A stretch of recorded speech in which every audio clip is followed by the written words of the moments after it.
This is Alex Terrell with the League of Conservation Voters. I'm here in Salt Lake City outside the Outdoor Retailer Trade Show. We've got hundreds of companies here like the North Face and Clean Canteen and Cliff Bar, all these outdoor companies who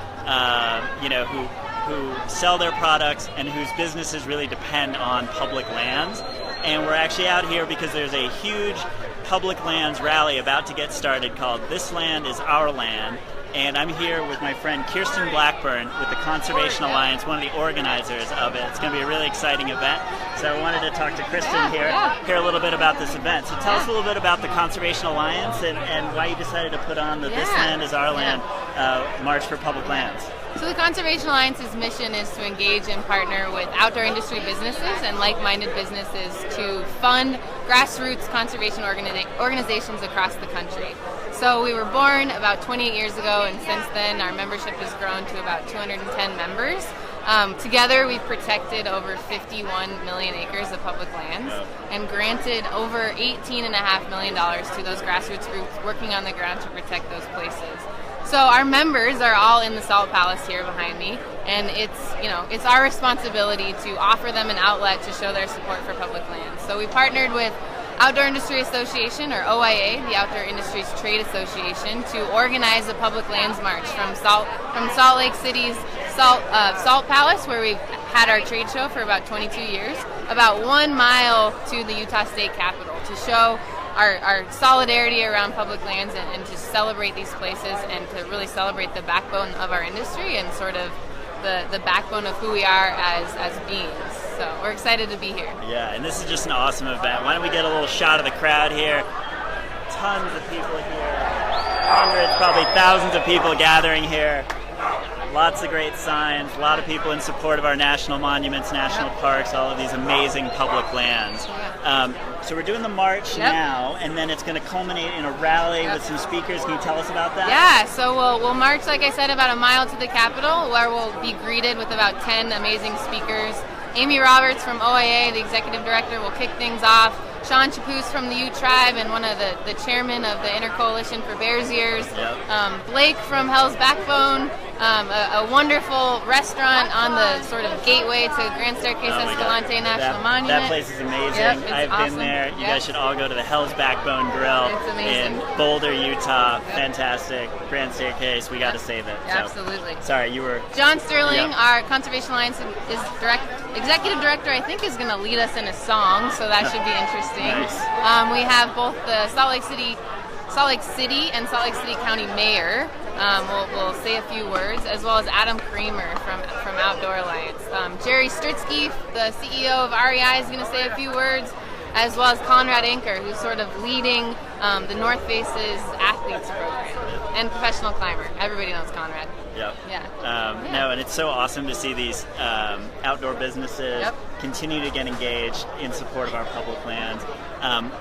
You can follow us on Twitter at LC Voters. We're going to be live tweeting the march here and the rally and the speakers. The hashtag that people are using is hashtag March for Public Lands.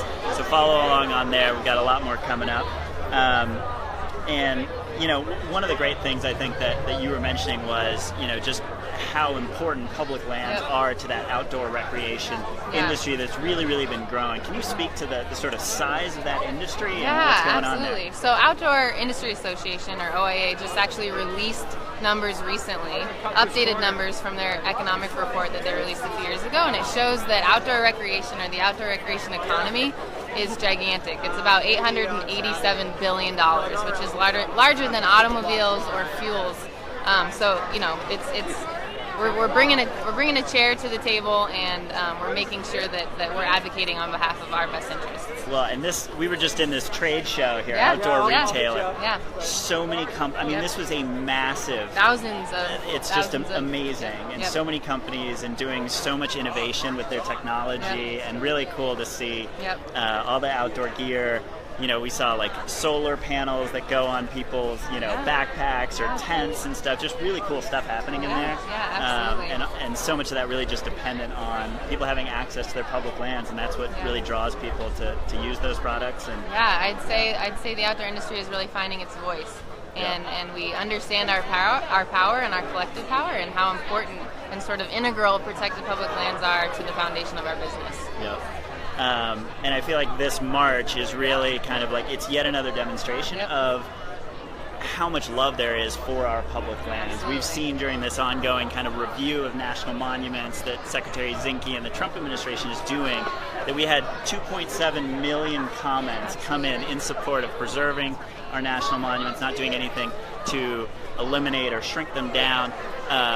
We're proud to say that League of Conservation Voters members, as well as those of our state Leagues of Conservation Voters, submitted 340,000 of those comments. Amazing. And so our people really share the values that we're seeing out here by this industry. So we've seen a lot of momentum, and just the hope is that Secretary Zinke is actually listening to those voices. Absolutely. You know? That's the goal, and we're going to keep raising our voices until they're listened to. That's right. Yeah. That's right. Cool. All right. Final question. Yeah. Hopefully a softball one. Yeah. Your favorite public land, Okay. and what's next on like your bucket list? What where do you got to go visit next? Well, growing up as a Montanan, I'd say that Glacier Park is definitely closest to my heart.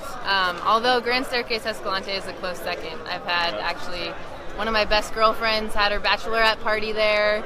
We happened to run into the Patagonia team, funny enough, who was hosting a sort of a run across the Escalante River, so we ran with them for 16 miles, and I'd love to go back and do that again.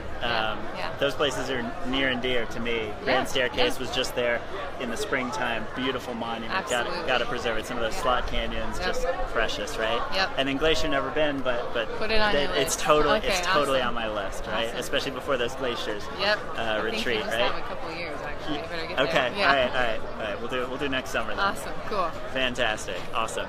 Well, great. Well, listen, we really appreciate how much everybody's doing to stand up for our public lands. League of Conservation Voters is going to keep fighting. I know Conservation Alliance is definitely going to keep fighting.